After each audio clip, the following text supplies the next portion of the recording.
वर्षभराच्या साठवणीसाठी फ्रोझन मटर केलेले आहे मी आज. ताज्या ताज्या फ्रेश हिरव्यागार अशा शेंगा मार्केटमध्ये आलेल्या आहे वाटाण्याच्या, आणि सध्या आता स्वस्त पण झालेले आहे, भाव कमी झाला आहे. तर आपण वर्षभर ह्या फ्रीजमध्ये साठवून ठेवू शकतो आणि वर्षभर ताज्या मटरचा आस्वाद घेऊ शकतो. तर त्याकरिता मी या शेंगा आणलेल्या आहे. मी आधीच केल्या थोड्या प्रमाणात, पण आता म्हटलं चला तुमच्यासोबत हा व्हिडिओ शेअर करावा, यासाठी करत आहे. तर मी 1 किलो शेंगा आणल्या वाटाण्याच्या आणि त्याचे दाणे काढून घेतले संपूर्ण.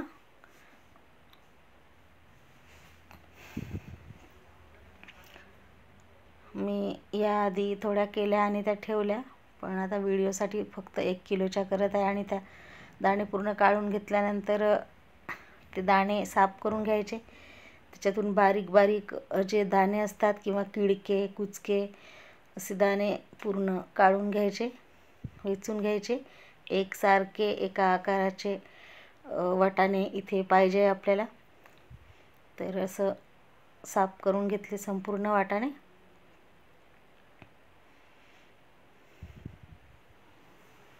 छान असे एकसारखे पाहिजे आहे दाणे आपल्याला. आणि पाणी उकळायला ठेवलं एकीकडे, आणि दुसरीकडे एका भांड्यामध्ये पाणी घेतलं फ्रीजमधलंच बाटलीचं, आणि त्याच्यात बर्फ टाकला.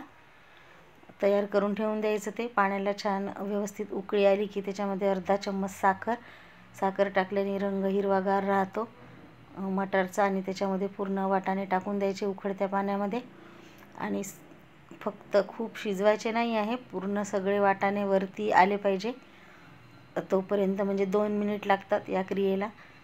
तर तोपर्यंत वाटाणे हे ठेवायचे गॅसवरती. संपूर्ण वाटाणे असे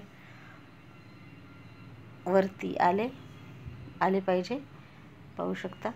तर वाटाणे हे आलेले आहे वरती. तर गॅस बंद करून द्यायचा आणि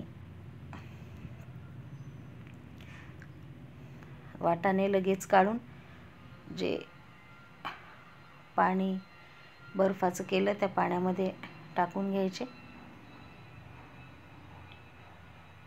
थोडेसे वाटाणे इथे बुडाला बसून दिसले मला, तर मी परत एकदा गॅसवर मांडलं आणि तेच देखील वाटाणे टाकून घेतले.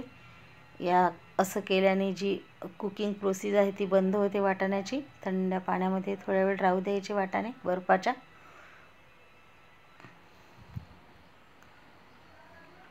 आणि नंतर वाटाणे हे अशा कांबीच्या टोपलीमध्येच काढायचे. छान पाणी सगळं निथरल्या जातं अशा टोपलीमध्ये. संपूर्ण वाटाणे काढून घ्यायचे.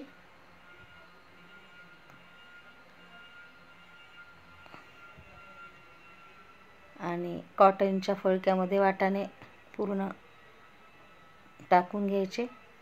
आणि कारण वाटाणे एकदम सुकले पाहिजे, त्याला पाणी नको बिलकुल. आणि अशा प्रकारे फोल्ड करून थोड्या वेळ ठेवून दिले मी, 1 ते 2 तास. नंतर खोलून असे फॅन खाली थोड्या वेळ सुकत ठेवले. पूर्ण वाटाणे सुकवून घ्यायचे. आता छान सुकलेले आहे वाटाणे, त्याचं पाणी पूर्ण सुकून गेलं फॅनमध्ये ठेवल्यामुळे आणि ते एकदम कोरडे झाले. तर ते मी काढून घेतले. इथे थोड्या माझ्या शेंगा अशा जट्टर होत्या, तसेही दाणे चांगले लागतात पुलावमध्ये पावभाजीमध्ये. अशा मग छोट्या छोट्या बॅग घ्यायच्या पिशव्या प्लास्टिकच्या, आणि एकदम हवाबंद ज्या सील लॉक असतात तशाही पिशव्या घेऊ शकतो, पण या माझ्याकडे अवेलेबल होत्या म्हणून मी याच्यामध्येच पॅक करत आहे.